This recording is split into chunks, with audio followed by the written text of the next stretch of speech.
Good morning students. आज हम लोग अपकिरण पढ़ रहे हैं। बिजनेस स्टैटिस्टिक हमारा जो सब्जेक्ट है बीकॉम पार्ट 1 में, उसमें हम लोग अपकिरण पढ़ रहे हैं। इससे पहले वाले हमने जो डिस्कस हुआ था लेक्चर, उसमें हमने अपकिरण का अर्थ बताया था।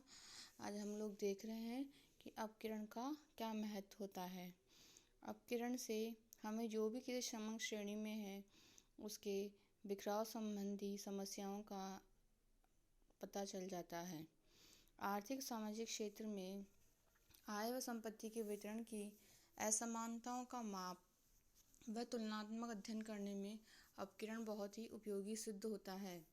वाणिज्य व उद्योगों के माध्य लाभ, माध्य विक्रय, माध्य लागत, माध्य उत्पादन आदि से होने वाले विचरणों का विश्लेषण करके संस्था की प्रगति एवं प्रबंधन की कुशलता का अनुमान लगाया जा सकता है। प्रत्येक क्षेत्र में समग्र श्रेणी के माध्य से प्राप्त अपूर्ण व आंशिक सूचना की संपूर्ति अपकिरण के मापों द्वारा ही की जाती है। केवल माध्य के आधार पर निष्कर्ष निकालना भ्रमात्मक होता है। अतः जब वे महत्वपूर्ण अंक अज्ञात हो तो केवल माध्य में विश्वास नहीं करना चाहिए, अन्यथा आप उस अंधे आदमी की भांति होते हैं जो केवल औसत तापमान की सूचना के आधार पर कैंप स्थल का चुनाव कर लेता है। अतः अपकिरण बहुत ही उपयोगी तकनीक है सांख्यिकी में। अपकिरण के अंतर्गत हमने विभिन्न माध्य देखे हैं कि फर्स्ट है सीमा रीतियाँ, उसमें होगी विस्तार, अंतर चतुर्थक विस्तार, शतमक विस्तार और चतुर्थक विचलन रीति। और विचलन माध्य रीतियाँ होगी माध्य विचलन, प्रमाप विचलन और अन्य माध्य। और बिंदु रेखीय रीति होगी, लॉरेंज वक्र बनाया जाएगा उसमें। अब हम लोग सीमा रीतियाँ पढ़ रहे हैं। सीमा रीतियों में हमारे पास फर्स्ट है विस्तार। किसी समग्र श्रेणी में सबसे अधिक मूल्य और सबसे छोटे मूल्य का जो अंतर होता है उसे ही विस्तार कहते हैं। यदि यह अंतर कम है तो श्रेणी स्थिर कहलाएगी और यदि यह अंतर अधिक है तो श्रेणी अनियमित या अस्थिर कहलाएगी। विस्तार की गणना करने के लिए हम करेंगे, विस्तार को कहते हैं range. Range is equals to highest value minus lowest value. किसी भी समग्र श्रेणी में जो अधिकतम मूल्य होगा और जो न्यूनतम मूल्य होगा उसका अंतर विस्तार कहलाएगा। और विस्तार का हम गुणक भी याद कर सकते हैं। कोएफिशिएंट ऑफ रेंज कैसे निकालेंगे? h minus L upon h plus L, यह हमारा कोएफिशिएंट ऑफ रेंज कहलाएगा। एक एग्जाम्पल हम लोग देखते हैं। यहाँ पर निम्नलिखित संख्याओं के समूह में विस्तार की गणना करनी है। ए बी सी हमारे 3 श्रेणियाँ हैं। ए श्रेणी में जो हमारे समंक अंक दिए गए हैं तो हमें उसमें देखना है कि हाईएस्ट क्या है, 12 है और लोएस्ट है हमारा 3। तो 12 माइनस 3 हम फॉर्मूले से लिखेंगे, highest value minus lowest value, 12 minus 3 is equals to 9 होगा। इसी प्रकार हम लोग बी समंक श्रेणी में देखेंगे तो इसमें हम लोग देख रहे हैं हाईएस्ट वैल्यू 870 है, उसमें से माइनस कर देंगे हम 73, तो ये आ जाएगी 797। फिर हमारी समंक श्रेणी है सी। इसमें हमारी जो हाईएस्ट वैल्यू है वह है 10.624, उसमें से हम माइनस करेंगे लोएस्ट वैल्यू 6.351, तो यह हमारा आंसर आ गया 4.273।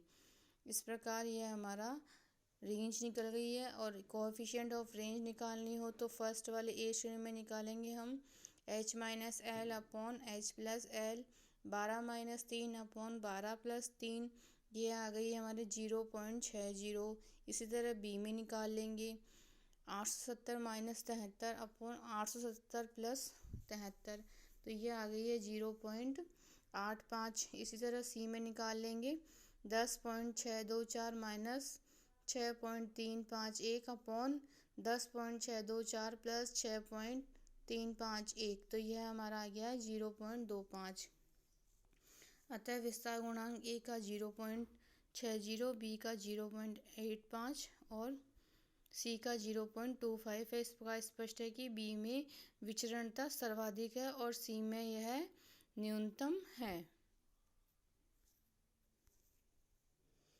सेकंड हम लोग पढ़ रहे हैं अपकिरण की रीति अंतर चतुर्थक विस्तार। अंतर चतुर्थक विस्तार हम लोग देखेंगे कि इसमें हम तृतीय चतुर्थक ज्ञात करेंगे और प्रथम चतुर्थक ज्ञात करेंगे।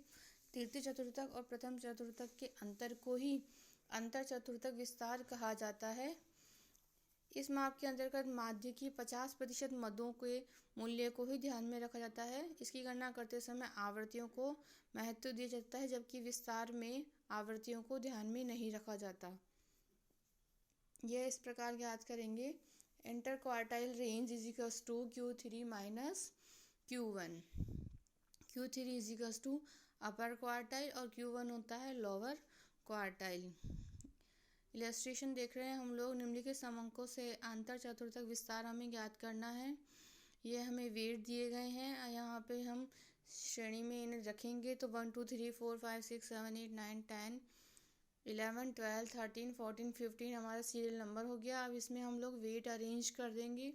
ये हमने आरोही क्रम में यहाँ पे वेट को अरेंज कर दिया है। सबसे पहले 40, फिर 45, फिर 50।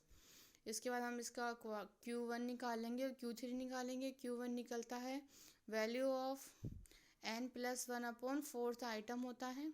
यह n से तात्पर्य नंबर ऑफ जितने भी श्रेणी में नंबर हैं उनसे है, क्योंकि ये हमारी व्यक्तिगत श्रेणी है। तो यहाँ पे नंबर है 15, तो 15 + 1/4, तो ये हमारा आ गया 4th आइटम। तो 4th नंबर पे है 55।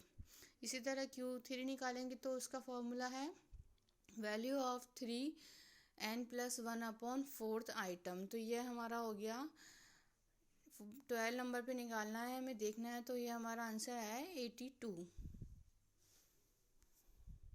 शतमक विस्तार रीति। शतमक विस्तार रीति में हम लोग देखेंगे कि शतमक विस्तार रीति एक अपकिरण की एक महत्वपूर्ण रीति है। इसमें अंतर्गत हमारा जो वो निकलता है परसेंटाइल रेंज फार्मूला है, वह निकलता है P90 माइनस P10 से P90। और इसी तरह हम लोग निकालेंगे डिसाइल रेंज। डिसाइल रेंज निकलेगी हमारी D- माइनस D1 से। इस रीति के अंतर्गत विस्तार व अंतर चतुर्थक विस्तार रीति से यह है शेष रीति होती है, क्योंकि यह माप श्रेणी के 80% मूल्यों पर आधारित है। इसे हम लोग देखते हैं कि इसमें हम लोग P90 और P10 और D9 और D1 का मूल्य ज्ञात करके उनका जो अंतर है उससे हम लोग अपकिरण ज्ञात कर सकते हैं। इसके आगे हम लोग देखते हैं चतुर्थक विचलन रीति। चतुर्थक विचलन रीति को अर्ध अंतर चतुर्थक विस्तार भी कहा जाता है। Quartile deviation is equals to होगा Q3 minus Q1 divide by 2। Q3 से आशय यहाँ तृतीय चतुर्थक से है, जैसा कि हमने मध्यिका वाले चैप्टर में पढ़ा है। Q1 से आशय प्रथम चतुर्थक से होता है। इसी तरह हम इसका चतुर्थक विचलन गुणांक भी ज्ञात कर लेंगे।